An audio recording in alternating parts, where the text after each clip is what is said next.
जय शिव बोलेगी। जय हो पार्वती मैया की। एक हिरण की सत्य निष्ठा की कहानी। एक बार पार्वती ने भगवान शिव शंकर से पूछा, ऐसा कौन सा श्रेष्ठ तथा सरल व्रत पूजन है जिससे मृत्युलोक के प्राणी आपकी कृपा सहज ही प्राप्त कर लेते हैं। उत्तर में शिवजी ने पार्वती को शिवरात्रि के व्रत का विधान बताकर यह कथा सुनाई। एक गांव में एक शिकारी रहता था। पशुओं की हत्या करके वह अपने कुटुंब को पालता था। वह एक साहूकार का ऋणी था, लेकिन उसका ऋण समय पर न चुक सका। क्रोधवंश साहूकार ने शिकारी को शिवमठ में बंदी बना लिया। संयोग से उस दिन शिवरात्रि थी। शिकारी ध्यानमग्न होकर शिव संबंधी धार्मिक बातें सुनता रहा। चतुर्दशी को उसने शिवरात्रि की कथा भी सुनी। संध्या होते ही साहूकार ने उसे अपने पास बुलाया और ऋण चुकाने के विषय में बात की। शिकारी अगले दिन सारा ऋण लौटा देने का वचन देकर बंधन से छूट गया। अपनी दिनचर्या की भांति वह जंगल में शिकार के लिए निकल गया, लेकिन दिन भर बंदी गृह में रहने के कारण भूख प्यास से व्याकुल था। शिकार करने के लिए वह तालाब के किनारे बेल वृक्ष पर पड़ाव बनाने लगा। बेल वृक्ष के नीचे शिवलिंग था जो बिल पत्रों से ढका हुआ था। शिकारी को उसका पता ही नहीं चला। पड़ाव बनाते समय उसने जो टहनियाँ तोड़ी वे संयोग से शिवलिंग पर गिरी। इस प्रकार दिन भर भूखे प्यासे शिकारी का व्रत भी हो गया और शिवलिंग पर बेलपत्र भी चढ़ गए। एक पहर रात्रि बीत जाने के एक गर्भिणी हिरनी मृगी तालाब पर पानी पीने पहुंची।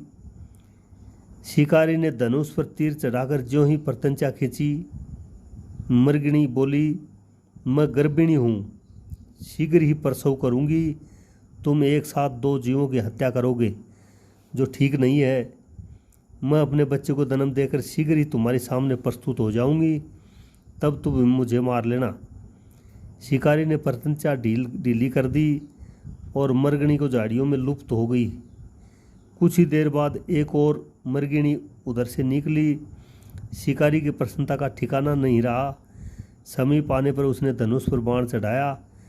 तब उसे देख मृगिणी ने विनम्रतापूर्वक निवेदन किया, हे पारदी, मैं थोड़ी देर पहले ही ऋतु से निवृत्त हुई हूँ, कामातुर विरहिणी हूँ, अपने प्रिय की खोज में भटक रही हूँ।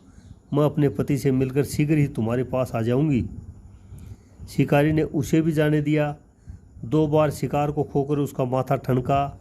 वह चिंता में पड़ गया। रात्रि का आखिरी पहर बीत रहा था। तभी अन्य मृगिणी अपने बच्चों के साथ उधर से निकली। शिकारी के लिए यह स्वर्णिम अवसर था। उसने धनुष पर तीर चढ़ाने में देर न लगाई।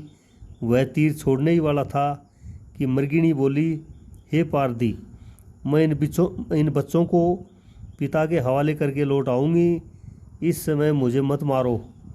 शिकारी हंसा और बोला, सामने आए शिकार को छोड़ दूँ? मैं ऐसा मूर्ख नहीं हूँ। इससे पहले मैं 2 बार अपना शिकार खो चुका हूँ। मेरे बच्चे भूख प्यास से तड़प रहे होंगे। उत्तर में मृगिणी ने कहा, जैसे तुम्हें अपने बच्चों की ममता सता रही है, ठीक वैसे ही मुझे भी। इसलिए सिर्फ बच्चों के नाम पर मैं थोड़ी देर के लिए जीवन दान मांग रही हूँ। हे पारदी, मेरा विश्वास कर, मैं इन्हें इनके पिता के पास छोड़कर तुरंत लौटने की प्रतिज्ञा करती हूँ। मृगिणी का दीन स्वर सुनकर शिकारी को उस पर दया आ गई। उसने उस मृगिणी को भी जाने दिया। शिकार के अभाव में बेल वृक्ष पर बैठा शिकारी बेल पर तक तोड़ तोड़ कर नीचे फेंकता जा रहा था।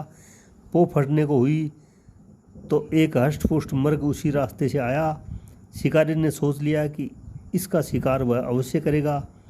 शिकारी की तनी प्रत्यंचा देखकर मृग विनती स्वर में बोला, हे पारदी भाई, यदि तुमने मुझसे पूर्व आने वाली 3 मृगिणियों को तथा छोटे बच्चों को मार डाला है तो मुझे भी मारने में विलम्ब न करो, ताकि उनके वियोग में मुझे एक क्षण भी दुख न सहना पड़े। मैं उन मृगिणियों का पति हूँ। यदि तुमने उन्हें जीवन दान दिया है तो मुझे भी कुछ क्षण जीवन दान देने की कृपा करो। मैं उनसे मिलकर तुम्हारे सामने उपस्थित हो जाऊँगा। मृग की बात सुनते ही शिकारी के सामने पूरी रात का घटनाचक्र घूम गया। उसने सारी कथा मृग को सुना दी। तब मृग ने कहा, मेरी तीनों पत्नियां जिस प्रकार प्रतिज्ञाबद्ध होकर गई हैं, मेरी मृत्यु से अपने धर्म का पालन नहीं कर पाएंगी। अतः जैसे तुमने उन्हें विश्वास पात्र मानकर छोड़ा है, वैसे ही मुझे भी जाने दो। मैं उन सब के साथ तुम्हारे सामने शीघ्र ही उपस्थित हो जाऊंगा।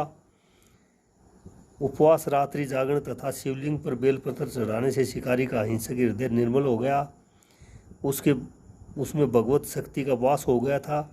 धनुष तथा बाण उसके हाथ से सहज ही छूट गए। भगवान शिव की अनुकंपा से उसका हिंसक हृदय करुणिक भाव से भर गया। वह अपने अतीत के कर्मों को याद करके पश्चाताप की ज्वाला में जलने लगा। थोड़ी बाद मृग सपरिवार शिकारी के समक्ष उपस्थित हो गया ताकि वह उनका शिकार कर सके, किंतु जंगली पशुओं की ऐसी सत्यता, सात्विकता, एक सामूहिक प्रेम भावना देखकर शिकारी को बड़ी गलानी हुई। उसके नेत्रों से आंसुओं की झड़ी लग गई। उस मर्ग परिवार को न मारकर शिकारी ने अपने कठोर हृदय को जीव हिंसा से हटाकर सदा के लिए कोमल एवं दयालु बना लिया। देवलोक के समस्त देव समाज भी इस घटना को देख रहे थे। घटना की परिणति होते ही देवी देवताओं ने पुष्प वर्षा की। तब शिकारी तथा मर्ग परिवार मोक्ष को प्राप्त हुए। तो यही इस कहानी का सार है दोस्तों, कि शिकारी ने जब शिव का व्रत किया और वो सहजता से ही शिव का व्रत हुआ, उसके चलते शिकारी का हृदय पिघल गया और उसने आगे भविष्य में शिकार न करने की प्रतिज्ञा ली। तो इसी प्रकार से हिंसात्मक कार्य करने वाले को करुणामयी बनाने का भगवान का ये बहुत ही अति सुंदर कांड आपको सुनाया। अगर कहानी ठीक लगी हो तो लाइक करें, सब्सक्राइब करें। जय शिव भोले की जय हो, पार्वती मैया की।